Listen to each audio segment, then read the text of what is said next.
I almost didn't attend the gathering that night. My boss had been insistent, claiming it was a golden chance to network, but the idea of sipping a mediocre cocktail while pretending to care about corporate jargon held no allure. It was my wife, Emily, who gently pushed me toward the door. "You could use some mingling," she said, her voice tinged with a cool distance, as if she welcomed the excuse to stay behind. We'd been together for 8 years, navigating our share of imperfections, always finding a way to patch things up after disagreements. Lately, though, something had shifted. Her smiles were fleeting, her laughter rare. Our conversations had become polite, surface-level exchanges. I attributed it to the wear of routine life, but as I entered the bustling, crowded venue alone, a profound sense of solitude weighed on me, deeper than I'd anticipated.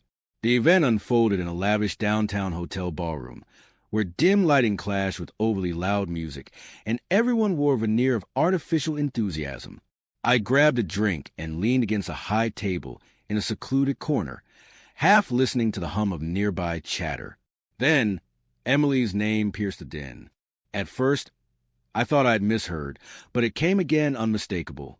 My head turned reflexively. 2 men from another department stood close by, their laughter sharp and amplified by liquor. "Hard to believe she's married," one of them slurred. "You'd never know it from how she acts when her husband's not around." The other grinned slyly. "Oh, Emily's a free spirit. She has a way of making you forget she's taken." My stomach lurched, as if the ground had vanished beneath me. Her name sounded alien, distorted. I stood rigid, pretending to check my phone, but their words burned into me. "She's got that fire," the first continued, "like she knows every guy in the room is watching. Poor sap she's married to, clueless." My hand clenched my glass, so tightly I feared it might break. They didn't notice me, just another anonymous figure in the crowd. I didn't confront them or cause a stir. Instead, I remained rooted, memories of Emily flooding my mind, her morning chuckles, her late-night work texts, the faint trace of her perfume lingering on the couch cushions after evenings out with friends. When I finally left the ballroom, I didn't drive home right away. I sat in my car in the parking lot, engine off, hands trembling on the steering wheel. Their words replayed relentlessly, slicing through my thoughts. No, Emily wouldn't betray me. She wasn't perfect, but she was loyal. She had to be. Yet, when I stepped into our house later, it felt hollow, colder. Emily was in bed, either asleep or feigning it. I lingered in the doorway, studying her face bathed in the soft glow of the bedside lamp, peaceful, almost angelic. That calm cut deeper than anything else. The next morning, she was her usual self, asking about the event with a quick kiss on my cheek, passing me a steaming coffee mug. I wanted to demand answers, to ask, "Who are you when I'm not here?" But the word stuck in my throat, heavy and immobile. "It was fine," I mumbled instead. Over the following days, I became a stranger in my own home, scrutinizing her every move, every phrase. Her phone, always face down on the kitchen counter, seemed to taunt me. Each laugh during her phone calls tightened the knot in my chest. Every late return home eroded my composure. By week's end, the doubt was unbearable. I needed certainty. So, when she announced on Friday that she was meeting her friend Clara for drinks, I decided to trail her, not too closely, just enough to see her true destination. Her car pulled into a restaurant across town, not the one she'd named. She stepped out, smoothed her hair in the side mirror, and vanished inside. After 10 minutes, I followed. What I saw next obliterated any lingering hope, no matter how much I thought I prepared myself. The restaurant was cozy, softly lit, a haven for whispered secrets and stolen glances.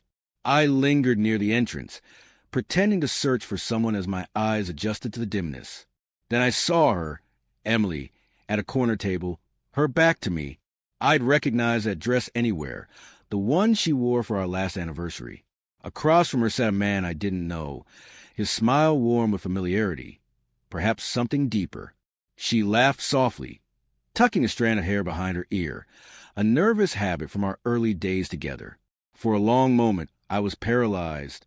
Part of me wanted to charge over, demand explanations, make a scene, but a quieter instinct restrained me.